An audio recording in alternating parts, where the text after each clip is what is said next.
আসসালামু আলাইকুম। গ্রীষ্মের আরেকটি রঙিন ফুল দেখতে পাচ্ছি, নাম হচ্ছে সোনালু।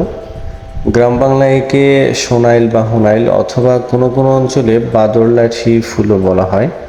রবীন্দ্রনাথ ভালোবেসে এই ফুলের নাম দিয়েছিলেন অমলতাস।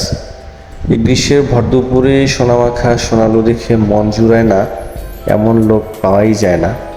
যান্ত্রিক এই শহরে বিভিন্ন এলাকা ও সড়কের পাশেও রং ছড়িয়ে থাকে এই সোনালু। গ্রীষ্মের খরতাপেও মনের শান্তির সুবাস নিয়ে দুলতে থাকা এই ফুল দেখে মনে হয় আমরা দূর কোনো সুন্দর মায়াভরা ভুবনে চলে এসেছি। এই গাছটি সাধারণত 15 থেকে 20 মিটার উঁচু হয়ে থাকে। উঁচু ভূমিতে এর উৎপাদন ভালো হয়। এ ফুলের উৎপত্তি স্থান হিমালয় অঞ্চল ধরা হলেও বাংলাদেশ, ভারত, পাকিস্তান ও মায়ানমার অঞ্চলে এর বেশ বিস্তৃতি দেখা যায়।